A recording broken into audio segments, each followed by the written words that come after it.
Hello everyone, how are doing? कैसे हो आप सब सही चल रहा है सबका? सबने नीट का पेपर दिया? किसके कितने मार्क्स आ रहे हैं मुझे कमेंट करके बताओ। ठीक है। आई नो वीडियो बहुत दिनों के बाद आ रही है। I was busy in something. So आज के जो वीडियो है हमारा, इस पे पहले फोकस करो क्या है। जो आज हम डिस्कस करेंगे वो है NEET 2020 question paper discussion. Bracket पे मैंने एनसीईआरटी लिखा है। इसका मतलब ये कि जो क्वेश्चंस हैं वो डायरेक्ट एनसीईआरटी के हैं। मैंने आपको कितने बार बोला है कि एनसीईआरटी पे ध्यान दें, एनसीईआरटी पे ध्यान दें। जो नीट होता है ना बच्चे, नीट में एनसीईआरटी को बाइबल बोला जाता है। जो मोस्ट ऑफ द क्वेश्चंस होते हैं वो एनसीईआरटी से ही आते हैं।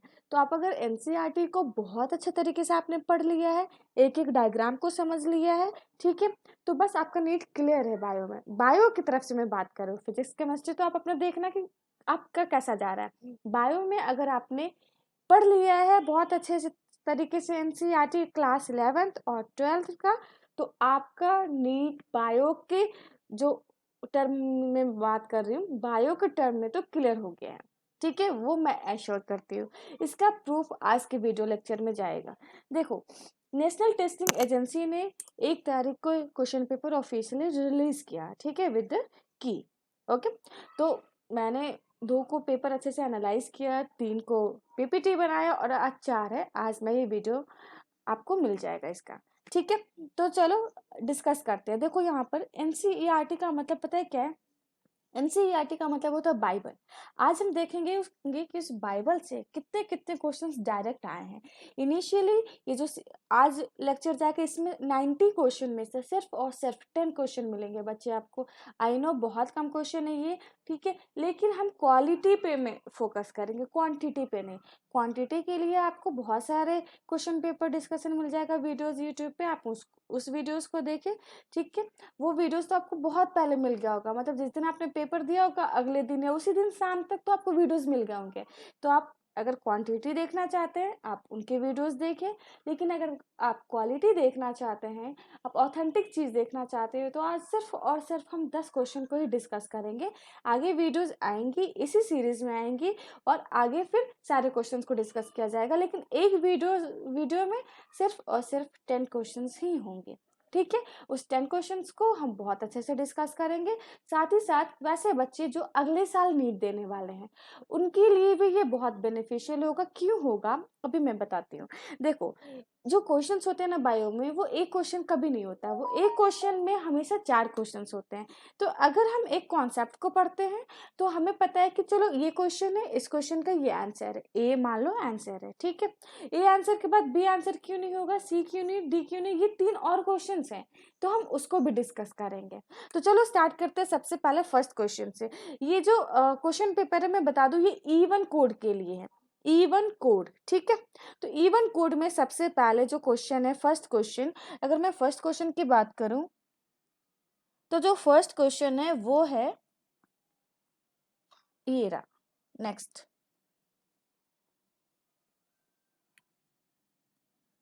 ये हमारा फर्स्ट क्वेश्चन है E1 कोड के लिए। मैं अभी बता देती हूँ, यहाँ पर मैं लिख भी देती हूँ, this is for E1 code.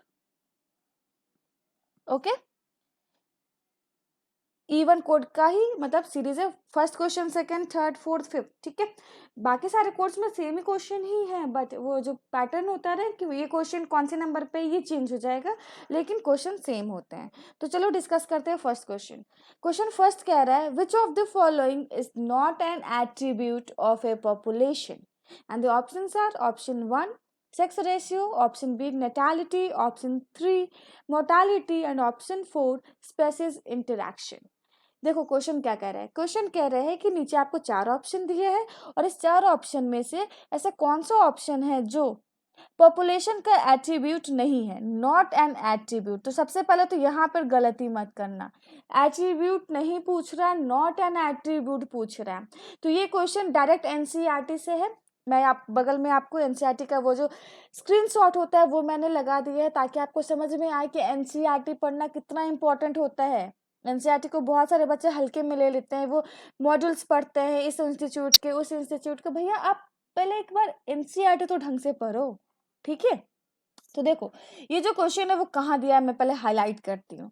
ये जो पॉपुलेशन का जो एट्रीब्यूट है वो क्या होता है, देखो ए population has certain attributes that an individual organism does not. मतलब अगर एक पॉपुलेशन की बात करें और एक इंडिविजुअल की बात करें तो पॉपुलेशन का कुछ एट्रीब्यूट्स होता है और एक इंडिविजुअल ऑर्गेनिज्म का कुछ होता है, दोनों को हम सेम नहीं कर सकते। जैसे एक इंडिविजुअल की मैं बात करूँ तो वो या तो बर्थ लेता है या फिर उसकी डेथ हो जाती है, ठीक है। लेकिन पॉपुलेशन के केस में बर्थ और डेथ नहीं होता, उस केस में बर्थ रेट और डेथ रेट होता है, क्योंकि हम बहुत सारे नंबर के साथ डील कर रहे हैं। पॉपुलेशन का मतलब बहुत सारे नंबर्स, ठीक है। So an individual may have birth and death but a population has birth rates and death rates. A population has birth rates and death rates. अब देखो बर्थ रेट का मतलब क्या होता है, बर्थ रेट का मतलब होता है बर्थ रेट नेटैलिटी, इसका दूसरा टर्म है नेटैलिटी, ठीक है। ये आपको ऑप्शन दिया है सेकंड, तो ऑप्शन जो सेकंड है वो तो पॉपुलेशन का एट्रीब्यूट है, ठीक है। अब नेक्स्ट देखो डेथ रेट क्या होता है, डेथ रेट ये होता है मोर्टालिटी, मोर्टालिटी ये भी पॉपुलेशन का एट्रीब्यूट है, ठीक है। डायरेक्ट एनसीईआरटी है। अब नेक्स्ट देखो नेक्स्ट एट्रीब्यूट क्या है, यहाँ देखो another attribute characteristic of a population is sex ratio. क्या है, सेक्स रेशियो, ठीक है। एन इंडिविजुअल इज इधर ए मेल और फीमेल, एक इंडिविजुअल होगा तो वो या तो मेल हो सकता है या फिर फीमेल हो सकता है। लेकिन अगर हम पॉपुलेशन की बात करते हैं इसका मतलब ये कि हम एक रैंडम नंबर को देख रहे हैं, उसमें मेल भी हो सकते हैं और उसमें फीमेल भी हो सकते हैं। उस केस में हम सेक्स रेशियो को डिस्कस करते हैं। जैसे कि 60% पॉपुलेशन फीमेल का है और 40% मेल का है। जैसे कि अगर हम 100 पीपल्स को लेते हैं, 100 पीपल का पॉपुलेशन है, उसमें 60% जो है वो फीमेल है, 40% जो है वो मेल है, तो ये सेक्स रेशियो होता है बच्चे, ठीक है। तो सेक्स रेशियो भी क्या है, सेक्स रेशियो भी इसका एट्रीब्यूट है, तो ऑप्शन 1 भी सही है। तो पूछा कौन सा नॉट एन एट्रीब्यूट, तो ऑप्शन कौन सा होगा, ऑप्शन होगा 4 species interaction is not an attribute of a population, है ना। डायरेक्ट एनसीईआरटी के क्वेश्चन है ये, आपने ये पढ़ा होगा, ये लाइन आपका ये क्वेश्चन हो गया होगा। किसका किसका ये क्वेश्चन सही गया है नीचे कमेंट करके बताएं, ठीक है। क्वेश्चन 1 समझ आ गया, एनसीईआरटी में कहाँ से है, पेज नंबर 227, आप जाकर चेक करें, ठीक है। आगे बढ़ते हैं नेक्स्ट क्वेश्चन। सेकेंड क्वेश्चन कह रहा है the process of growth is maximum during, and the options are option 1 log phase, option 2 lag phase, option 3 senescence and option 4 dormancy. देखो क्वेश्चन 2 क्या कह रहा है, क्वेश्चन 2 कह रहा है the process of growth, growth का जो प्रोसेस होता है वो मैक्सिमम होता है। कब मैक्सिमम होता है, ये आपको नीचे 4 ऑप्शन में से किसी एक ऑप्शन को चूज करके बताना है। साइड में मैंने स्क्रीनशॉट डाला है एनसीईआरटी का, क्योंकि डायरेक्ट क्वेश्चन ये एनसीईआरटी के हैं, ठीक है। अब देखो एनसीईआरटी पहले डिस्कस करते क्या कह रहा है। एनसीईआरटी में इस वाले पैराग्राफ पे आ जाओ बच्चे, कह रहे हैं let us now see what happens in geometrical growth.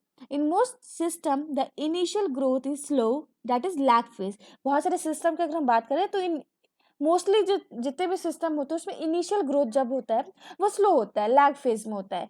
जैसे कंपनी है, कंपनी ग्रो कर रही होती है तो इनिशियली बहुत कम जो स्टाफ होता है, बहुत कम, सब 4 लोग मिलकर काम करते हैं, 5 लोग मिलकर काम करते हैं, ठीक है। उससे उस जो फेज होता है उसे बोलते हैं लैग फेज। क्या बोलते हैं उसे, लैग फेज। इसमें ग्रोथ कैसी होती है, बहुत स्लो हो जाती है, ठीक है, क्योंकि ये इनिशियल फेज है।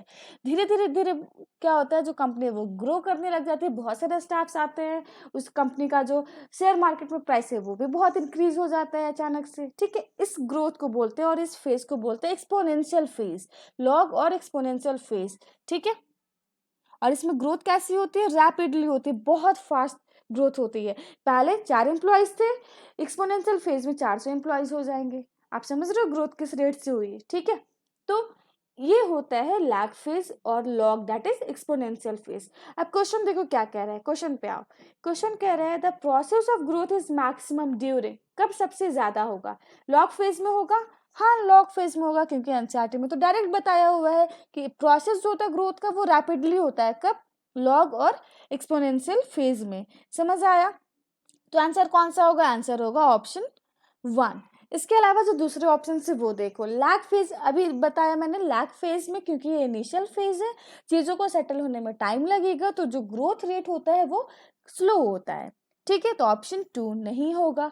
ऑप्शन 3 देखो, सेनेसेंस। सेनेसेंस का मतलब होता है कि अब वो जो बंदा है वो मतलब मरने वाला है। ठीक है, बिल्कुल लास्ट स्टेज होता है लाइफ का सेनेसेंस। तो क्या सेनेसेंस में ग्रोथ दिखाई देता है क्या? कभी आपने देखा है कि 80-90 ईयर्स ओल्ड के जो पर्सन होते हैं वो बहुत ग्रोथ कर रहे हो? नहीं ना, इनिशियल ईयर्स में जो बच्चे होते हैं वो ग्रो करते हैं, तो सेनेसेंस के वक्त ग्रोथ तो स्लो हो जाता है। तो ऑप्शन 3 भी खत्म हो जाएगा। Option 4 dormancy. डोरमेंसी का मतलब ही होता है कि इसमें मेटाबॉलिक रिएक्शंस क्या हो गए हैं, मेटाबॉलिक रिएक्शंस जो है वो स्लो है। जैसे कि सीड जब डोरमेंट स्टेज में होता है तो वो सिर्फ और सिर्फ उतना ही काम करता है जितना उसके सर्वाइवल के लिए रिस्पॉन्सिबल है। ठीक है, तो ऑप्शन 4 ये भी गलत हो जाएगा। तो मैक्सिमम ग्रोथ कब हो रहा है? लॉग फेज में, डायरेक्ट एनसीईआरटी। आपने पढ़ा होगा तो आपका क्वेश्चन हो गया। ठीक है, आगे बढ़े क्वेश्चन नंबर 3 पे। तो देखो क्वेश्चन नंबर 3 क्या कह रहा है। हाँ, the roots that originate from the base of this stem are, again question from NCERT. ठीक है, इनिशियल फर्स्ट सेकंड थर्ड जितने भी क्वेश्चन में आएंगे, first second third fourth fifth six seventh eight nine tenth, 10 question जो है वो मैंने देखे डायरेक्ट, मुझे एनसीईआरटी से देखे। नेक्स्ट वीडियोस में आएगा, फिर देखते हैं नेक्स्ट वीडियोस में जो क्वेश्चन हैं वो कहाँ से आते हैं, बट मोस्टली एनसीईआरटी है। ठीक है, चलो question, the roots that originate from the base of this stem are. Stem है, स्टेम के बेस से क्या ओरिजिनेट कर रहा है? रूट ओरिजिनेट कर रहा है। कहाँ से ओरिजिनेट कर रहा है बच्चे? ये ओरिजिनेट कर रहा है स्टेम के बेस से। ठीक है, तो हम ऐसे रूट को क्या बोलेंगे? अब देखो ये जो एनसीईआरटी है पेज नंबर 66 का है, आप उसको जाकर चेक करो। देखो क्या कह रहा है, in monocotyledonous plants the primary root is short lived or short-lived and is replaced by large number of roots. These roots originate from the base of the stem. Question आ गया ना डायरेक्ट लाइन से, These roots originate from the base of the stem. Stem है, stem के base से originate हो रहा है and constitute the fibrous root system. ये हमारा आंसर है। समझ आया? एनसीईआरटी है, डायरेक्ट एनसीईआरटी का लाइन है, कोई घुमा फिरा कर भी नहीं पूछा, डायरेक्ट पूछा है। ठीक है, तो अगर स्टेम है, स्टेम के बेस से रूट ओरिजिनेट होता है तो हम उसे बोलते हैं फाइब्रस रूट सिस्टम। देखो जो रूट सिस्टम होता है ना, आप यहाँ इसी क्वेश्चन में मैं डिस्कस करती हूँ।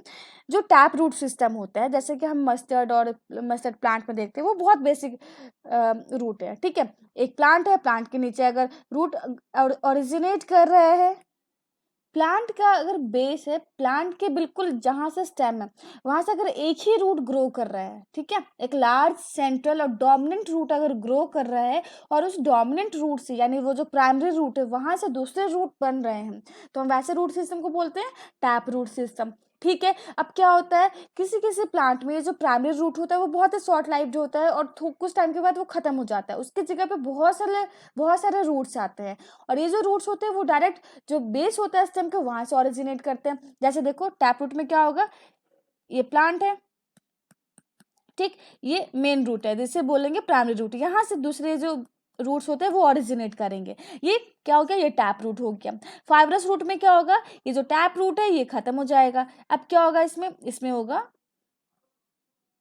देखो ये प्राइमरी रूट तो खत्म हो गया, अब इसके बेस से यहाँ से नहीं, यहाँ से ही, ठीक है, बिल्कुल यहाँ से बहुत सारे रूट आ जाएंगे, और इस टाइप के जो सिस्टम होता है रूट का सिस्टम, इसे बोला जाता है फाइब्रस रूट सिस्टम, जैसा कि हमें देखने को मिलता है वीट प्लांट में।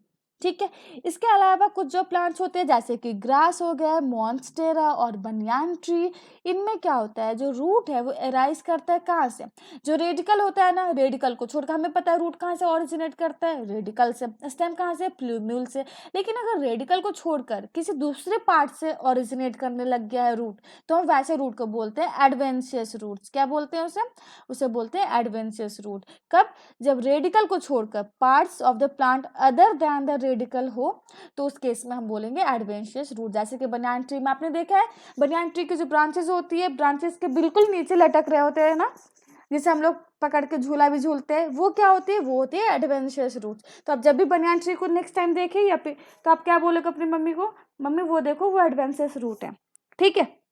और जब मस्टर्ड प्लांट को देखोगे तो बोलोगे टैप रूट है मम्मी, वो टैप रूट है। मम्मी को समझाना कि मम्मी ये जो होता है ना ये टैप रूट ऐसे होता है, ठीक है। उसके बाद अगर तुम क्या देखोगे, अगर तुम देखोगे वीट का प्लांट, तो वीट का प्लांट में क्या बताओगे कि मम्मी ये फाइब्रस रूट सिस्टम है। क्यों? क्योंकि इसका जो मेन प्राइमरी रूट है मम्मा वो ना हट जाता है, ठीक है, और इसकी जगह पे बेस से दूसरे दूसरे रूट्स आ जाते हैं, बहुत सारे रूट्स आ जाते हैं, तो हम ऐसे रूट को बोलते हैं फाइब्रस रूट सिस्टम। बस, सो सिंपल, ठीक है। तो क्वेश्चन समझ में आ गया, डायरेक्ट एनसीईआरटी से आया था। एनसीईआरटी बहुत ही अच्छे से पढ़े, याद करें, एक एक एग्जाम्पल को पढ़े, ठीक है, नोट्स बनाए, ठीक है, और जितना ज्यादा क्वेश्चंस को डिस्कस करें, खुद से भी अपने फ्रेंड्स के साथ भी, और क्वेश्चन सॉल्व करें। So that was it about this question. अब आगे बढ़ते हैं एक नेक्स्ट क्वेश्चन पे। तो ये है फोर्थ क्वेश्चन। थोड़ा सा इसमें ये क्वेश्चन जो है वो लंबा जाएगा, क्योंकि ये मैच द फॉलोइंग है। मैच द फॉलोइंग में 4 ऑप्शंस है, आपको कॉलम 1, कॉलम 2, कॉलम 1 में 4, कॉलम 2 में 4 आपको मैच करना है। ये जो क्वेश्चन ये हेल्थ एंड डिजीज से, क्लास 12th बायोलॉजी से। इसके पहले आप देख रहे थे जो क्वेश्चन ये कहाँ से था, ये क्लास 11th बायोलॉजी से था, ये भी क्लास 11th बायोलॉजी से था, ठीक है, और ये था क्लास 12th इकोलॉजी चैप्टर से था, ठीक है। ये class 12th health and disease chapter से। देखो क्वेश्चन क्या कह रहा है, आपको मैच करना है। कॉलम 1 में कुछ आपको डिजीज का नाम दिया गया, टाइफॉइड, निमोनिया, फिलेरियोसिस और मलेरिया, और कॉलम 2 में उसका कॉजिंग एजेंट है कि किसकी वजह से वो डिजीज जो है वो होता है। आपको नीचे 4 ऑप्शन में से किसी एक ऑप्शन को चूज करके बताना है कि कौन सा ऑप्शन सही है, ठीक। आपको मैच क्या करना है, डिजीज को किससे, कॉजेटिव ऑर्गेनिज्म में, और साइड में मैंने क्या डाल रखा है, जो एनसीईआरटी होते हैं उसके कटिंग्स डाल रखे हैं, ठीक है, स्क्रीनशॉट है बेसिकली वो।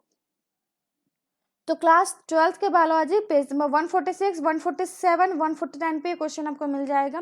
देखो क्या कह रहा है, कोई ऑप्शन ए टाइफॉइड। टाइफॉइड किसकी वजह से होता है, तो चलो सबसे पहले देखते हैं हम ये 146 ये वाला, यहाँ आ जाओ। यहाँ देखो कह रहा है Salmonella typhi is a pathogenic bacterium which causes typhoid fever in human beings. Human beings में अगर टाइफॉइड हो रहा है, कौन कॉज करता है, सैल्मोनेला टाइफी कॉज कर रहा है। ये क्या है, ये एक पैथोजेनिक बैक्टीरिया है, ठीक। तो टाइफॉइड का आंसर क्या हो जाएगा, टाइफॉइड का आंसर हो जाएगा सैल्मोनेला। तो ए किससे मैच करेगा, ए मैच करेगा 3 से। समझ आ गया, बस एक क्वेश्चन को आपने मैच करवा दिया और आपका ऑप्शन कौन सा सही हो जाएगा, ऑप्शन सही हो जाएगा। देखो ऑप्शन 1 A1 है, ऑप्शन 2 A3, 3 का A2, 4 का A4, कौन सा सही होगा, ऑप्शन 2। बस एक देखना था आपको, एक ही याद रह जाता, क्वेश्चन जो है वो सॉल्व हो जाता, ठीक है। लेकिन ये तो बहुत क्वेश्चन को डील करने का तरीका है, लेकिन हम क्योंकि समझ रहे हैं कॉन्सेप्ट्स को, तो हम आगे भी डिस्कस करेंगे। तो सेकंड जो बीमारी है वो क्या है, निमोनिया। अगर निमोनिया होता है तो वो देखो सेकंड इस पे आ जाओ, सेकंड स्क्रीनशॉट पे, इस पे, इसमें देखो क्या कह रहा है, bacteria like Streptococcus pneumoniae and Haemophilus influenzae are responsible for the disease pneumonia in humans. Humans में अगर निमोनिया हो रहा है, कौन कॉज कर रहा है, स्ट्रेप्टोकोकस निमोनी बैक्टीरिया या फिर हीमोफिलस इन्फ्लुएंजा। बच्चे क्या करते हैं ना, स्ट्रेप्टोकोकस निमोनी तो याद रखते हैं, हीमोफिलस इन्फ्लुएंजा को भूल जाते हैं। भाई अगर वो स्ट्रेप्टोकोकस निमोनी दे देगा तो आप तो ऑलरेडी निमोनी देखकर आप ऑप्शन को सही लग कर दोगे, तो वो क्या देगा, वो देगा हीमोफिलस इन्फ्लुएंजा। सो दैट आपको समझ ही में नहीं आएगा कि अरे निमोनिया इन्फ्लुएंजा आप करते रह जाओगे, क्वेश्चन आपका गलत हो जाएगा। तो आपको पूरा याद रखना, ये नहीं कि एक क्वेश्चन को बस आधा चीज याद रख लिया, ठीक है। तो निमोनिया के लिए कौन रिस्पॉन्सिबल होता है, निमोनिया के लिए रिस्पॉन्सिबल होता है हीमोफिलस इन्फ्लुएंजा। तो ऑप्शन बी मैच कर रहा है किससे, 4 से। अब next option C filariasis. Filariasis के लिए देखो इस वाले पे आ जाओ, इस वाले पे क्या कर रहा है, देखो बुचेरिया डब्ल्यू वैनक्रॉफ्टी एंड डब्ल्यू मलाई the filarial worms cause a slowly developing chronic inflammation of the organs in which they live for many years, usually the lymphatic vessels of the lower limbs, and the disease is called elephantiasis or filariasis. देखो ये जो बीमारी है इसका दो नाम है, एक तो आप इसको एलिफेंटियासिस बोल सकते हो और इसको फिलेरियासिस भी बोल सकते हो। क्वेश्चन आपसे फिलेरियासिस के नाम से पूछा है, ठीक है। यहाँ पर एलिफेंटियासिस भी हो सकता था, तो अब आप ध्यान रखना जो भी नेक्स्ट नीट में अटेम्प्ट करने वाले हैं कि चाहे वो फिलेरियासिस के नाम से पूछे या फिर वो एलिफेंटियासिस के नाम से पूछे, इसका जो पॉजिटिव एजेंट है वो क्या है, इसका पॉजिटिव एजेंट होता है वो चेरिया। अब इसके जो हो सकते हैं वो या तो वानक्राफ्ट ही हो सकता है या फिर वो मलाई हो सकता है, ठीक है। तो ऑप्शन सी फिलेरिसिस किससे मैच कर रहा है, ऑप्शन 1 बुचेरिया से, ठीक है। Wuchereria, Wuchereria, whatever you want to pronounce it, बस आपका आंसर सही करना है, ठीक है। Option D malaria. मलेरिया देखो, मलेरिया के लिए इस वाले पे आओ, इसमें क्या कह रहा है देखो, some of the human diseases are caused by protozoans too, protozoans की वजह से भी होता है। You might have heard about malaria, malaria के बारे में तो सुना होगा, हाँ भाई बहुत सुना है हमने तो। A disease man has been fighting since many years, Plasmodium a tiny protozoa. Plasmodium क्या है, एक टाइनी प्रोटोजोआ है जो रिस्पॉन्सिबल होता है किसके लिए, मलेरिया डिजीज के लिए, ठीक है। तो मलेरिया कौन कॉज कर रहा है, मलेरिया कॉज कर रहा है एक टाइनी बहुत छोटा सा प्रोटोजोआ। क्या नाम है उस प्रोटोजोआ का, उसका नाम है प्लाज्मोडियम। तो ऑप्शन डी किससे मैच कर रहा है, 2 से मैच कर रहा है। समझ आया। अब आपको करेक्ट जो ऑप्शन 2 है उसको चेक कर लेते हैं क्या है। ऑप्शन 2 ए का 3 सही है, ऑप्शन 2 बी का 4, बी का 4 ये भी सही है, सी का 1, सी का 1 भी सही है, डी का 2, डी का 2 भी सही है। समझ आ गया, एनसीईआरटी से है ना। चलो आगे बढ़ते हैं अब। ये क्वेश्चन देखो, class 12 reproductive health, in which of the following techniques the embryos are transferred to assist those females who cannot conceive? And the options are option A, GIFT and IUT, ZIFT and IUT. Option 2, GIFT or GIFT and ZIFT. Option 3, ICSI and ZIFT. Option 4, GIFT and ICSI. देखो, class 12 reproductive health का ये question है। Question कह रहा है कि in which of the following techniques, आपको नीचे 4 ऑप्शन में कुछ टेक्निक्स मेंशन किए गए हैं और आपसे पूछ रहा है कि इनमें से ऐसा कौन सा टेक्निक है जिसमें एम्ब्रियो को, किसको, एम्ब्रियो को ट्रांसफर किया जाता है, क्या करने के लिए, असिस्ट करने के लिए, यानी कि हेल्प करने के लिए और एडिशनल बेनिफिट प्रोवाइड करने के लिए। अब कुछ भी इसको देखो, असिस्ट करने के लिए किसको, वैसे फीमेल्स को जो कंसीव नहीं कर पाते। कंसीव का मतलब, कंसीव का मतलब होता है कि जो फीमेल है उनमें फर्टिलाइजेशन तो हो गया है, जो स्पर्म है वो एग को फ्यूज तो कर गया है, लेकिन उसके बाद उसका इम्प्लांटेशन, उसका जो इम्प्लांटेशन होता है ना, इम्प्लांटेशन किस में होता है बच्चे, इम्प्लांटेशन होता है एंडोमेट्रियम में। तो एंडोमेट्रियम में इम्प्लांटेशन नहीं हो रहा है, ठीक है। तो इम्प्लांटेशन अगर नहीं होता है तो हम उसको बोलते हैं कि आप कंसीव नहीं कर पा रहे हो, ओके। तो वैसे फीमेल्स के लिए जो कंसीव नहीं कर पाते उनके लिए कौन सा टेक्निक है, तो ये भी आपको एनसीईआरटी से मैं पढ़ के बताती हूँ कि उसमें कैसे मेंशन किया गया है, और अगर आप पढ़ते तो आपका ये क्वेश्चन सही जाता, और सही गया तो बहुत अच्छी बात है, ठीक है। अब देखो क्या कह रहा है, इस वाले पैराग्राफ पे आओ। In vitro fertilisation, IVF fertilisation outside the body in almost similar condition as that in the body, followed by embryo transfer is one of such method. In this method popularly known as test tube baby. अब आपको पता है कि जो IVF technique होती है उसमें fertilisation कहाँ होता है, बॉडी के बाहर होता है, टेस्ट ट्यूब में होता है, इसलिए हम बोलते हैं कि टेस्ट ट्यूब बेबी है। याद रखना कि सिर्फ फर्टिलाइजेशन टेस्ट ट्यूब में होता है, इसके बाद बेबी पूरा टेस्ट ट्यूब में ग्रो नहीं करता, ठीक है। कुछ लोगों को ऐसा लगता है कि बेबी जो है वो टेस्ट ट्यूब में ग्रो करा है, तो वो अलग अलग सा सोचने लग जाता है कि बच्चा जो है बहुत सॉफ्ट है। मैंने ये पर्सनली एक्सपीरियंस किया, कुछ लोग ऐसा कमेंट करते हैं कि बच्चा जो बहुत ही नाजुक सा है, बहुत सॉफ्ट है, इसलिए ऐसा है क्योंकि वो टेस्ट ट्यूब में हुआ। अरे भाई वो टेस्ट ट्यूब में नहीं हुआ, टेस्ट ट्यूब में तो सिर्फ फर्टिलाइजेशन हुआ है, आगे उसका इम्प्लांटेशन या तो किसी लेडी में हुआ होगा सरोगेशन के मेथड से, या फिर उसको उसके ओरिजिनल जो मदर है, बायोलॉजिकल मदर, उसके ही में हुआ होगा, क्योंकि वो इन्वायरमेंट प्रोवाइड नहीं करवा पा रही थी जिसमें वो फर्टिलाइजेशन हो सके। तो सिर्फ फर्टिलाइजेशन के लिए उसे टेस्ट ट्यूब में लाया गया है, वो नॉर्मल बेबी की तरह ही यूट्रस में ही ग्रो करेगा, ठीक है। तो आगे पढ़ो, देखो क्या कह रहा है। In this method popularly known as test tube baby programme, ova from the wife और donor females and sperm from the husband donor females or husband donor male are collected and are induced to form zygote under simulated conditions in the laboratory. Fertilisation हो गया, ठीक है, दोनों, एक mail है और एक फीमेल है, चाहे वो डोनर है या वो हस्बैंड है या वाइफ है, जो भी है, हमने एक मेल गायमेट्स और एक फीमेल गायमेट्स को लिया, उसको लेबोरेटरी में एक पर्टिकुलर जो इन्वायरमेंट होता है वो प्रोवाइड करके उसका क्या करवा दिया, फ्यूजन करवा दिया। अब इससे क्या बनेगा, जायगोट बनेगा, या फिर हम इसे बोलते हैं अर्ली एम्ब्रियोज बोलते हैं। अब जो अर्ली एम्ब्रियोज है, अगर वो 8 ब्लास्टोमर तक है, अगर वो 8 ब्लास्टोमर तक है, तो हम उसको वापस से कहाँ ट्रांसफर कर देते हैं, फैलोपियन ट्यूब में। अभी मैंने बताया कि टेस्ट ट्यूब में बेबी ग्रो नहीं करता है, वहां तो सिर्फ फर्टिलाइजेशन हो रहा है। अब अगर वो जो हमारा फर्टिलाइजेशन के बाद अगर उसका ब्लास्टोमर 8 ब्लास्टोमर तक का है वो, तो हम उसे फैलोपियन ट्यूब में ट्रांसफर कर देते हैं। अब क्योंकि आपको पता है गैमेट्स जब फ्यूज होते हैं तो वो क्या बनाते हैं, गैमेट्स फ्यूज होकर बनाते हैं जायगोट। क्या बनाते हैं, जायगोट। जैसे ये मेल गैमेट है, मेल गैमेट, ठीक, और ये क्या है, ये है फीमेल गैमेट।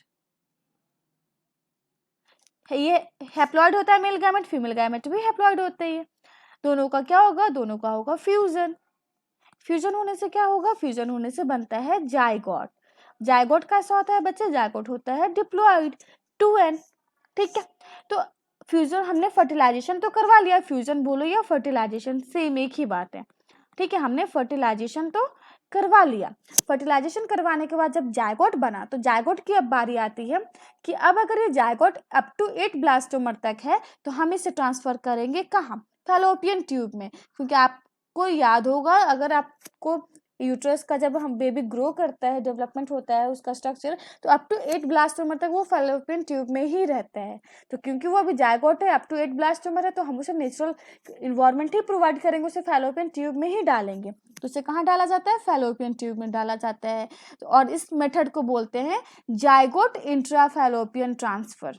क्या बोलते हैं, जायगोट इंट्राफैलोपियन ट्रांसफर, ठीक। And the embryos with more than 8 blastomere, अब अगर एम्ब्रियो है 8 ब्लास्टोमर से ज्यादा है, तो 8 ब्लास्टोमर से ज्यादा होती है, वो कहाँ चला जाता है, यूट्रस के इंडोमेट्रियम वॉल में आ जाता है, ठीक है। तो वैसे जायगोट को हम कहाँ ट्रांसफर करते हैं, वैसे जायगोट को हम ट्रांसफर करते हैं यूट्रस में, और इस प्रोसेस को बोलते हैं इंट्रा यूटेराइन ट्रांसफर, ठीक है, to complete its further development. Embryos formed by in vivo fertilisation, in vivo का मतलब वैसा फर्टिलाइजेशन जिससे बॉडी के अंदर ही फर्टिलाइजेशन हो रहा है। Fusion of the gametes within the female, जैसे नॉर्मली होता है।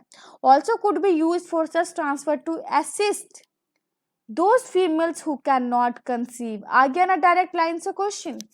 क्वेश्चन हमसे क्या पूछा था, यही ना कि कौन सा टेक्निक है जिसमें हम एम्ब्रियो को ट्रांसफर करते हैं वैसे फीमेल्स में जो कंसीव नहीं कर पाते, ठीक है। तो कौन सा है वो है ZIFT, that is zygote intrafallopian transfer, और IUT इंट्रा यूटेराइन ट्रांसफर। तो आंसर क्या हो जाएगा हमारा, आंसर हो जाएगा हमारा ZIFT किस में है, 1 में है, IUT किस में, 1 में, तो आंसर होगा ऑप्शन 1, ZIFT एंड IUT। इसके अलावा दूसरा ऑप्शन क्या कह रहे हैं, देखो दूसरा ऑप्शन कह रहा है GIFT। GIFT का मतलब गैमेट इंट्राफैलोपियन ट्रांसफर, गैमेट का ट्रांसफर करना है। तो ये तो वैसे फीमेल्स में करेंगे जो गैमेट प्रोड्यूस नहीं कर पा रही है, लेकिन क्वेश्चन हमसे पूछा कि एम्ब्रियो का ट्रांसफर हो रहा है, और एम्ब्रियो का मतलब ये तो जायगोट है ना, गैमेट बन गया, गैमेट का फ्यूजन भी हो चुका है, अब जायगोट बन गया, तो जायगोट को ट्रांसफर करना है तो क्या होगा, गैमेट स्टेज से तो बहुत आगे निकल गया, तो ऑप्शन 2 गलत हो जाएगा। ऑप्शन 3 कह रहा है ICSI एंड ZIFT। ZIFT तो सही था। ICSI का मतलब क्या होता है, ICSI का मतलब होता है इंट्रासाइटोप्लाज्मिक स्पर्म इंजेक्शन। कभी कभी क्या होता है, स्पर्म जो है वो आप कह सकते हो वो एबल नहीं होता कि वो फर्टिलाइज कर सके, तो उस केस में जो स्पर्म होता है उसको इंजेक्शन के थ्रू डायरेक्ट हम जो साइटोप्लाज्म होता है ना एग का, उसमें डाला जाता है, उस प्रोसेस को बोला जाता है इंट्रासाइटोप्लाज्मिक स्पर्म इंजेक्शन, ठीक है। तो ऑप्शन 3 ये भी नहीं होगा क्योंकि स्पर्म तो आकर फ्यूज हो चुका है। Option D GIFT and ICSI गलत होगा ये ऑप्शन, क्योंकि अभी मैंने बताया गैमेट वाला स्टेज से तो बहुत आगे निकल चुके हैं हम लोग, और फर्टिलाइजेशन से भी बहुत आगे निकल चुके हैं। तो ऑप्शन कौन सा सही, option 1 direct NCERT। Okay, so आगे बढ़े नेक्स्ट क्वेश्चन। देखो नेक्स्ट क्वेश्चन कह रहा है identify the wrong statement with reference to the gene I that controls ABO blood group.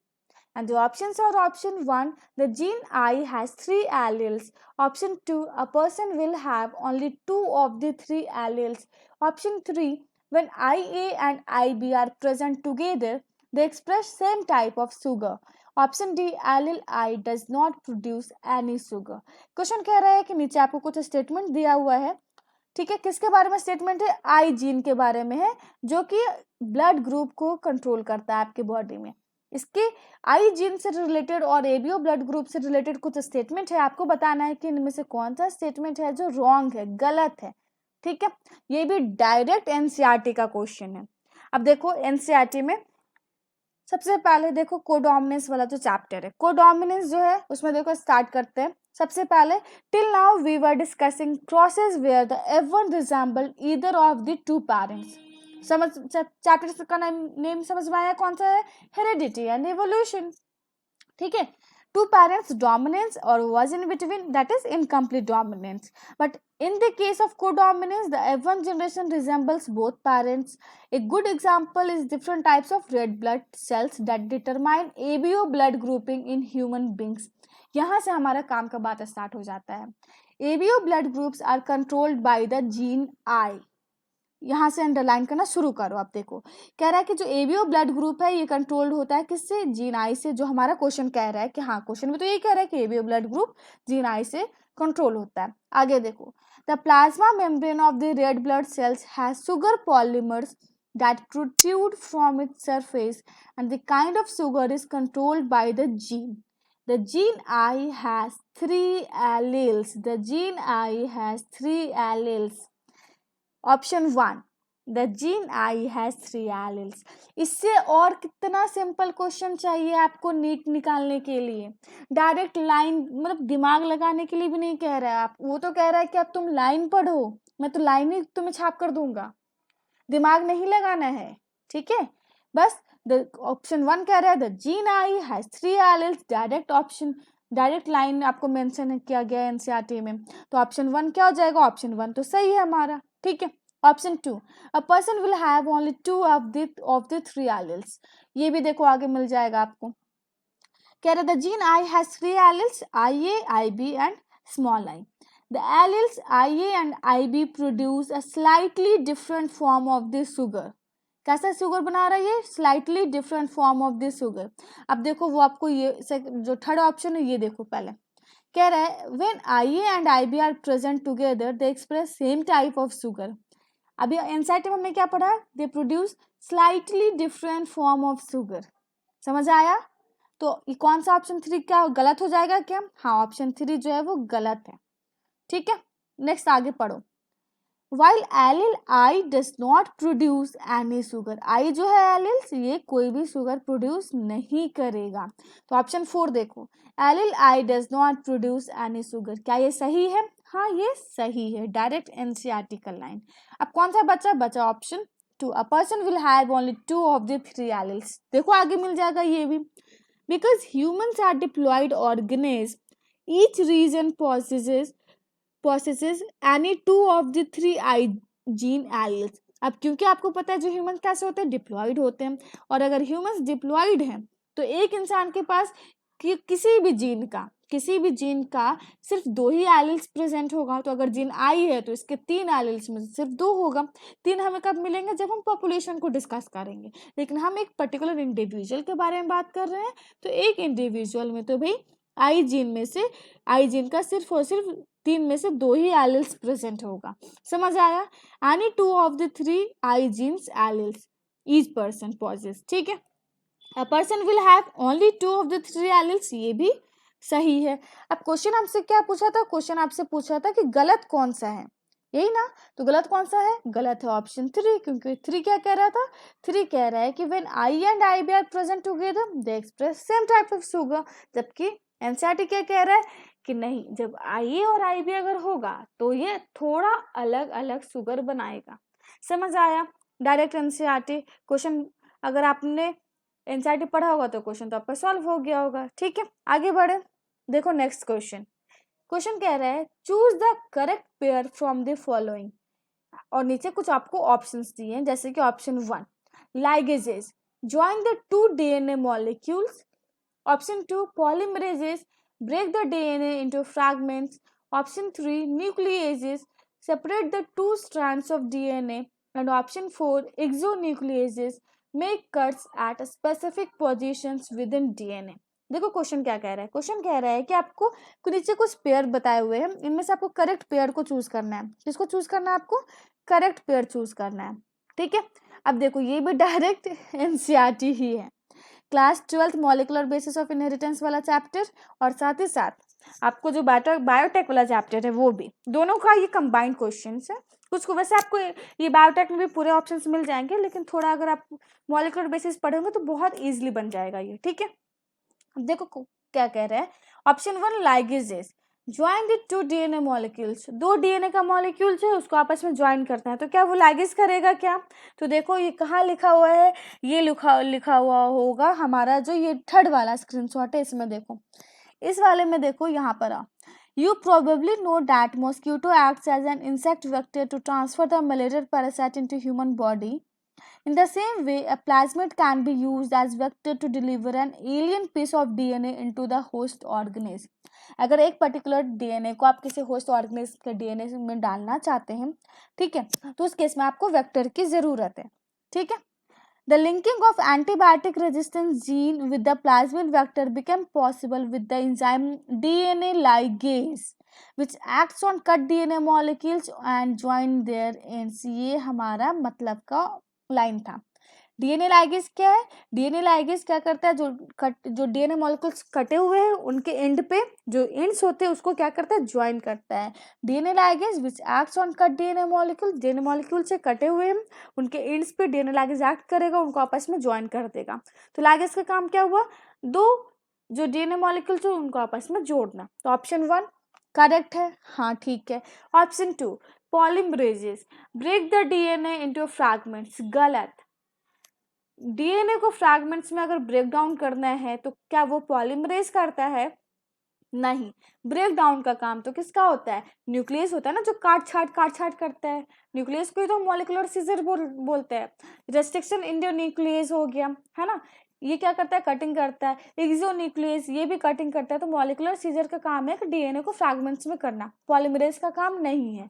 तो ऑप्शन 2 गलत हो गया। तो अब पॉलीमरेज का काम क्या है भाई, तो पॉलीमरेज का काम क्या होता है, ये न्यूक्लियोटाइड को ऐड करता है। और डीएनए, जब हम डीएनए का कॉपीज इंक्रीज करते हैं जैसे कि पॉलीमरेज चेन रिएक्शन में, तो पॉलीमरेज जैसे डीएनए पॉलीमरेज है वो क्या करेगा, डीएनए न्यूक्लियोटाइड्स को ऐड करते रहेगा, ठीक है, और डीएनए का कॉपी बनाएगा। आरएनए पॉलीमरेज होगा वो क्या करेगा, आरएनए का जो आरएनए न्यूक्लियोटाइड्स है उनको ऐड करता रहेगा, ठीक है। सो यहाँ देखो द एंजाइम डीएनए पॉलीमरेज ये क्या करता है, the enzyme extends the primers using the nucleotides provided in the reaction and the genomic DNA as template। क्या करता है डीएनए पॉलीमरेज, डीएनए पॉलीमरेज जो एंजाइम है ये प्राइमर को एक्सटेंड करता है, क्या करके, न्यूक्लियोटाइड को यूज करके। न्यूक्लियोटाइड ये डीएनए का टेम्पलेट है, डीएनए के टेम्पलेट पे यहाँ प्राइमर लगा है, ये प्राइमर पे डीएनए पॉलीमरेज आएगा, इस पे आगे डीएनए जो न्यूक्लियोटाइड्स है वो एड ऑन करता चला जाएगा, इस तरीके से पूरा लाइन बनेगा। समझ में आया? तो ये क्या होगा, टेम्पलेट डीएनए हो जाएगा। टेम्पलेट डीएनए पे डीएनए पॉलीमरेज क्या करेगा, उस पर न्यूक्लियोटाइड को ऐड करके ये जो आपका डीएनए डबल स्ट्रैंडेड है इसको एक्सटेंड करेगा, ठीक है। कौन करता है ये, डीएनए पॉलीमरेज। तो पॉलीमरेज का काम क्या होता है, एडिशन करना। तो ऑप्शन 2 गलत हो गया। Option C nucleases separate the two strands of DNA, DNA है, डीएनए के दोनों स्ट्रैंड्स को आपको सेपरेट करना है। तो आपने पढ़ा होगा कौन करता है, बताओ कौन करता है, बताओ, एच से नाम है उसका, हेलिकेज नाम है, कितना सिंपल सा था। हेलिकेज क्या करता है, हेलिकेज दो डीएनए है, डबल स्ट्रैंडेड डीएनए है, उसके बीच में जाएगा, उसके बॉन्ड को क्या करता है, ब्रेक डाउन कर देता है, हाइड्रोजन बॉन्ड को, उसके बीच में जो बॉन्ड होता है हाइड्रोजन बॉन्ड उसको ब्रेक डाउन करेगा और दोनों डीएनए को अलग करेगा, ठीक है। तो separate the two strand of DNA ये किसका काम है, ये काम है हेलिकेज का। न्यूक्लियस का काम क्या है, break the DNA into fragments, ठीक है। ऑप्शन 4 एक्सोन्यूक्लियस का काम क्या होता है, make cuts at a specific position with in DNA. DNA है, डीएनए के अंदर अगर कट लगाना है, वो कट क्या एक्सोन्यूक्लियस लगाएगा, नहीं। जो बच्चे न्यूक्लियस होते हैं ना, न्यूक्लियस का काम होता है डीएनए को फ्रैगमेंट करना। अब अगर ये फ्रैगमेंट जो हो रहा है वो डीएनए के विद इन, यानी डीएनए है, डीएनए के अंदर अंदर हो रहा है, तो ये करता है इंडोन्यूक्लियस। कौन करता है, ये इंडोन्यूक्लियस करता है। और अगर दोनों एंड पे कट लगाना है यहाँ, ये करता है काम कौन, एक्सोन्यूक्लियस। एक्सो का मतलब एग्जिट साइड पे, बाहर के साइड पे, ठीक है। इंडो का मतलब होता है जो अंदर साइड है। तो ये आपको कहाँ मिलेगा, ये भी एनसीईआरटी का है। यहाँ देखो, restriction enzymes belong to a larger class of enzymes called nucleases. These are of two kinds, exonucleases and endonucleases.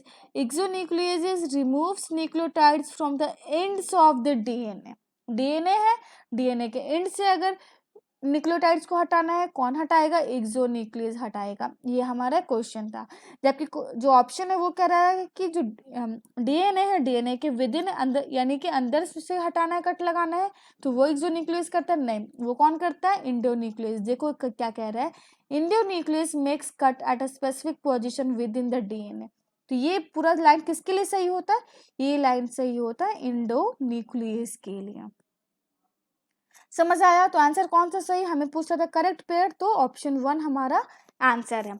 देखा बच्चों, फिर से है ये एनसीईआरटी का क्वेश्चन। अब आगे बढ़ते हैं नेक्स्ट क्वेश्चन। नेक्स्ट क्वेश्चन कह रहा है select the correct match and जो options are, option 1 haemophilia Y linked, option 2 phenylketonuria autosomal dominant trait, option 3 sickle cell anaemia autosomal recessive trait chromosome 1 and option 4 thalassaemia X linked.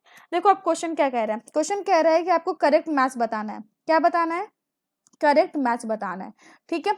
नीचे कुछ options दिए हैं, आपको इनमें से सही ऑप्शन को चूज करना है। अब देखो ये क्वेश्चंस भी एनसीईआरटी से हैं, लेकिन इसमें से एक जैसे थैलेसीमिया है, तो थैलेसीमिया एनसीईआरटी में सिर्फ उसका नाम मेंशन किया गया है, उसके बारे में कोई डिटेल नहीं है, ठीक है। लेकिन हमें वहां तक जाने की जरूरत नहीं पड़ेगी, हम उसके पहले ही आंसर पहुंच जाएंगे। देखो क्या कर, सबसे पहले डिस्कस करते हैं हीमोफीलिया से। हीमोफीलिया क्या है, तो वो पढ़ो। सेकंड जो हमारा स्क्रीनशॉट है, इस पे आओ, इस पे। ये क्या कह रहा है, haemophilia the sex linked recessive disease है। कैसा डिजीज है ये, सेक्स लिंक्ड रेसेसिव डिजीज है, which shows its transmission from unaffected carrier female to some of the male progeny. ये क्या करता है, जो फीमेल होती है, फीमेल से मेल प्रोजेनी में जा रहा है, तो फीमेल के पास क्या होता है भाई, फीमेल के पास होता है एक्स, तो ये जीन हीमोफीलिया किसके साथ होगा, ये तो एक्स से लिंक्ड होगा ना। आपको डायरेक्ट यहाँ पे एनसीईआरटी पे ये नहीं लिखा कि ये एक्स लिंक्ड है, ठीक है, लेकिन वो आपको अगले लाइन में बता दिया कि ये एक्स लिंक्ड है। कैसे बताया, क्योंकि ये कह रहा है कि ये अनअफेक्टेड कैरियर फीमेल से कुछ मेल प्रोजेनी में जा रही है, तो आपको पता है कि अगर फीमेल है तो उसका तो डबल एक्स ही होगा, कॉम्बिनेशन डबल एक्स है, तो जरूरी मतलब कंपलसरी तो मस्ट है कि जो हीमोफीलिया है वो इन्हीं दोनों में से किसी एक पे होगा। और ये क्योंकि दोनों ही एक्स हैं, तो हीमोफीलिया क्या होगा, एक्स लिंक्ड डिजीज होगा। एक्स लिंक्ड डिजीज कौन, हीमोफीलिया। समझ में आया, ठीक है। तो ऐसे पढ़ाई करते हैं हीमोफीलिया। तो ऑप्शन 1 गलत हो जाएगा क्या, हाँ, क्योंकि ये क्या रहा है, वाई लिंक, तो गलत हो गया। नेक्स्ट ऑप्शन देखो 2 फिनाइलकीटोन्यूरिया ऑटोसोमल डोमिनेंट ट्रेट। तो फिर से आ जाओ, देखो क्या कह रहे हैं इस वाले में, phenylketonuria this inborn error of metabolism is also inherited as the autosomal recessive trait. Option जो 2 है उसमें कह रहा है कि जो फिनाइलकीटोन्यूरिया है वो ऑटोसोमल डोमिनेंट ट्रेट है, जबकि जो हमारा एनसीईआरटी है उसमें क्या कहा गया, उसमें कहा गया है कि फिनाइलकीटोन्यूरिया जो है वो ऑटोसोमल रेसेसिव है, रेसेसिव है, क्या है, रेसेसिव। तो ऑप्शन 2 तो हमारा गलत हो गया, ठीक है। अब आओ ऑप्शन 3 पे, sickle cell anaemia autosomal recessive trait chromosome 11। Option 3 sickle cell anaemia, ये स्क्रीनशॉट इस पे रहा। ये क्या कह रहा है कि जो सिकल सेल एनीमिया है ये ऑटोसोम लिंक्ड है और रेसेसिव ट्रेट है that can be transmitted from parents to the offspring when both the partners are carrier for the gene और हेट्रोजाइगस। क्या है ये, तो ये जो पैराग्राफ है इसमें ये तो मेंशन नहीं है कि कौन से क्रोमोसोम पे है, लेकिन हाँ ये मेंशन है कि ऑटोसोमल रिसेसिव ट्रेट है ये। ठीक है, अब जो नेक्स्ट आते हैं ऑप्शन थैलेसीमिया। तो बच्चों क्या होता है, जब एनसीईआरटी हम किसी टीचर से फैकल्टी से पढ़ते हैं तो एनसीईआरटी का जब वर्ड होता है अगर उसमें एक वर्ड ही लिखा है तो वो उस वर्ड के बारे में बताता है। तो थैलेसीमिया के बारे में एनसीईआरटी में बहुत ज़्यादा तो नहीं लिखा है, सिर्फ उसका नाम मेंशन किया गया है मेंडेलियन डिसऑर्डर्स में। तो जैसे ही वो फैकल्टी जो टीचर है आपको पढ़ाने वाला बायो का वो आपको बताएगा कि थैलेसीमिया है, तो आपको साथ में ये भी बताएगा कि जो थैलेसीमिया होता है वो ऑटोसोमल रेसेसिव होते हैं। थैलेसीमिया क्या होते हैं, थैलेसीमिया होते हैं ऑटोसोमल रेसेसिव। ठीक है, अब क्योंकि वो बता देगा आपको कि थैलेसीमिया ऑटोसोमल रेसेसिव है, तो आप ऑप्शन 4 एक्स लिंक्ड जो मेंशन है तो आप इसको क्रॉस कर दोगे, गलत कर दोगे। ठीक है, तो क्रोमोसोम नंबर 11 याद रहे ना रहे, हमें ये याद रहेगा कि थैलेसीमिया ऑटोसोमल रेसेसिव है। तो ये गलत होते ही ऑप्शन हमारा 3 सही हो जाएगा। क्योंकि देखो ये क्वेश्चन आप कह सकते हो कि ये पूरी तरीके से एनसीईआरटी का नहीं है। अगर पूरी तरीके से एनसीईआरटी का होता तो क्रोमोसोम नंबर 11 एनसीईआरटी में मेंशन होता, लेकिन एनसीईआरटी में क्रोमोसोम का नंबर मेंशन नहीं है, वो सिर्फ मेंशन किया गया कि 6th पोजीशन पे चेंजेस हो रहे हैं वो मेंशन किए गए हैं, क्रोमोसोम का नंबर नहीं मेंशन किया गया। ठीक है, उसी तरीके से थैलेसीमिया के बारे में नहीं बताया है कि वो क्या है, एक्स लिंक्ड है, ऑटोसोमल रिसेसिव है, वो क्या है, डायरेक्ट लिखकर नहीं बताया। लेकिन आपको पता जब आप पढ़ रहे होगे किसी इंस्टीट्यूट से, किसी अच्छे फैकल्टी से, वो आपको बताएगा कि थैलेसीमिया क्या है, ऑटोसोमल रिसेसिव है। तो जैसे थैलेसीमिया ऑटोसोमल रिसेसिव है, ऑप्शन हमारा 3 जो है जिसपे हमारा डाउट था, क्योंकि ये ऑटोसोमल रिसेसिव तो है ही सिकल सेल, बस क्रोमोसोम नंबर 11 पर डाउट हो रहा था, तो ऑप्शन 3 सही हो जाएगा। ठीक है, अब जो नेक्स्ट क्वेश्चन है वो देखते हैं। नेक्स्ट क्वेश्चन कह रहा है match the following columns and select the correct option. Column 1, column 2, column 1A कह रहे हैं ग्रिगेरियस पॉलीफेगस, आपको मैच करना है इसको कॉलम 2 से। तो ये जो क्वेश्चन है इसमें मेंशन चारों ऑप्शन जो है ये क्लास 11th एनिमल किंगडम से पूछे गए हैं। ठीक है, इसमें देखो ग्रिगेरियस, आप जैसे ही मैंने ग्रिगेरियस बोलूँगा आपको थोड़ा याद आ रहा होगा, ग्रिगेरियस पेस्ट, हाँ हाँ हाँ ऐसा कुछ तो था, लोकस्ट के साथ था ऐसा कुछ, है ना। तो हाँ बिल्कुल लोकस्ट के साथ ही था। एनिमल किंगडम में जब आप ऑर्थोपोडा वाला देखोगे ना, जैसे एनसीईआरटी खोला एनिमल किंगडम का ऑर्थोपोडा वाला जो टॉपिक खोला उसमें बिल्कुल नीचे मेंशन क्या रहेगा, ग्रिगेरियस पेस्ट, और इसमें लिखा रहेगा लोकस्टा और लोकस्ट। तो ग्रिगेरियस जैसे ही आएगा आप कौन सा ऑप्शन मैच करोगे, 4, ए मैचेस विथ 4। तो ये किस में मेंशन है, देखो आ जाओ वापस से ऑप्शंस में, option 1 A1, option 1, option 2 A4, 2 का ए कह रहा है कि ए क्या होना चाहिए, 4 होना चाहिए, बाकी कोई ऑप्शन ये नहीं कह रहा है कि A4 होगा, तो बाकी सारे ऑप्शन गलत, आंसर हमारा 2। सो सिंपल, एक ही बस हमें याद रखना था। ठीक है, फिर भी हम आगे डिस्कस करते हैं। आगे देखो क्या रहा है option B, adult with radial symmetry and larva with bilateral symmetry. Option B कह रहा है कि जो एडल्ट होता है उसमें सिमेट्री कैसे होती है, रेडियल सिमेट्री है। रेडियल मतलब कि हम किसी भी पार्ट से उसको काटे, जैसे ये है, इसे ऐसे काटे ऐसे काटे ऐसे काटे ऐसे काटे, ठीक है, तो इक्वल कटता है। बायलेटरल सिमेट्री का मतलब होता है, बायलेटरल सिमेट्री का मतलब अगर हम इसको बीच से काट दिए तो एक तरफ एक हाथ, दूसरी तरफ एक पैर, दूसरी तरफ एक हाथ, एक दूसरी तरफ एक पैर, ऐसा मिलेगा, इसे बोलते हैं बायलेटरल सिमेट्री। तो एडल्ट तो रेडियल सिमेट्री है, जबकि जो लार्वा है वो मोस्ट एडवांस है, उसके पास बायलेटरल सिमेट्री है ना। इवोल्यूशन में आपने पढ़ा है कि जो बायलेटरल है वो रेडियल के बाद आता है, तो लेकिन जो लार्वा है जो पहले आ रहा है उसकी केस में ही वो बायलेटरल है, और एडल्ट होने के बाद तो वो और पीछे जा रहा है, रेडियल सिमेट्री को अपना रहा है। तो ये किस में होता है, आपको पता है कि ये इकाइनोडर्म में होता है, क्योंकि आपने ये चीज पढ़ा है। इकाइनोडर्म वाला चैप्टर टॉपिक जो है इन एनिमल किंगडम का, उसमें आओ देखो यहाँ इसमें क्या कह रहा है, यहाँ इस ये वाला जो लाइन है ना, इस लाइन को देखो, ठीक है। The adult echinoderms are radially symmetrical, जो एडल्ट होते हैं वो क्या होते हैं, रेडियली सिमेट्रिकल होते हैं, but larva are bilaterally symmetrical, जबकि जो लार्वा है वो बाइलेटरल सिमेट्रिकल होते हैं। अब ये आपको मैच करना है इकाइनोडर्माटा से, तो कौन है ऑप्शन इसके साथ, देखो क्या टिनोप्लाना इकाइनोडर्माटा होता है, नहीं। स्कॉर्पियन इकाइनोडर्माटा है, नहीं। लोकस तो हमारा ऑलरेडी मैच्ड है, तो ऑप्शन 1 एस्टेरियस। एस्टेरियस आपको अगर नहीं भी याद रहेगा जाएगा, आप तीनों ऑप्शन को क्रॉस करके सीरीज पे चले जाओगे, क्योंकि आपको इतना तो पता होगा कि टीनोप्लाना और स्कॉर्पियन और लोकस्टा ये तो एकानोडर्माटा है नहीं। ठीक है, तो ऑप्शन बी मैच कर रहा है 1 से, ऑप्शन बी 1। यहाँ देखो एसीरियस मेंशन है। ठीक है, नेक्स्ट ऑप्शन देखो सी बुक लंग्स। बुक लंग्स किस में होता है? तो देखो बुक लंग्स अगेन ये थोड़ा सा डायरेक्ट लिखा हुआ नहीं है एनसीईआरटी में कि बुक लंग्स जो है वो स्कॉर्पियन में है, लेकिन हाँ ये मेंशन किया गया है कि ऑर्थोपोडा में बहुत सारे रेस्पिरेटरी ऑर्गन्स हैं, जैसे कि इस वाले में देखो, और उसमें से होता है गिल्स, बुक लंग्स और ट्रैकियल सिस्टम। बट अगेन आप क्योंकि पढ़ रहे हो किसी फैकल्टी से, तो वो फैकल्टी आपको बताएगा कि बुक लंग्स किस में होता है, बुक गिल्स किस में होता है और गिल्स किस में होता है। तो आपको जैसे ही उसको उसका बात याद रहेगा, आपने रिवीजन किया है ढंग से, तो आपको पता होगा कि जो बुक लंग्स होता है वो किस में प्रेजेंट होता है। बुक लंग्स प्रेजेंट होता है हमारे स्कॉर्पियन में। तो ऑप्शन सी किससे मैच कर रहे हैं? स्कॉर्पियन से। ठीक है, ऑप्शन डी बायोल्यूमिनेसेंस। बायोल्यूमिनेसेंस कौन शो करता है? बहुत इंपॉर्टेंट, इस पे तो बहुत सारे क्वेश्चंस बनते हैं, है ना। बायोल्यूमिनेसेंस जो होता है वो एनिमल किंगडम के जो टीनोफोरा होते हैं, टीनोफोर्स बोलो या टीनोप्लाना बोलो, उनमें होता है।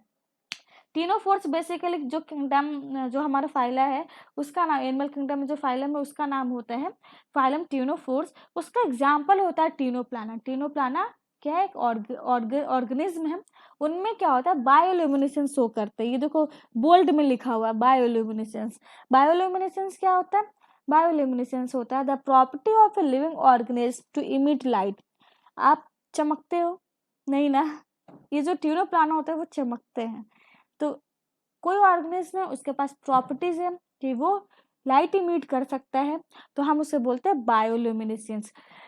ठीक है, देखो बेसिकली जो प्रॉपर्टी होती है लाइट इमिट करने के लिए इसे ल्यूमिनेसेंस बोलते हैं, लेकिन अभी प्रॉपर्टी किसकी वजह से हो रहा है? एक लिविंग ऑर्गेनिज्म की वजह से आ रहा है, उसके बॉडी के थ्रू आ रहा है, इसलिए हम बायोल्यूमिनेसेंस यूज करते हैं। तो बायोल्यूमिनेसेंस किस कौन सा करता है? टीनो प्लाना। तो ऑप्शन कौन सा सही? ऑप्शन 2। ठीक है, समझ आ गया। अब इसमें देखो कि अगर आप कोई भी ऑप्शन एक चूज कर लेते हैं, जैसे अगर आपको बुक लंग्स याद होता, ठीक है, आपको ग्रेगेरियस याद होता, तो एक ही से हमारा आंसर आ जाता है, बाकी सबको हमें डील करने की जरूरत नहीं पड़ती। ठीक है, ये टाइम हम दूसरे क्वेश्चंस को दे सकते हैं। So that was it about this question. Next question discuss करते हैं।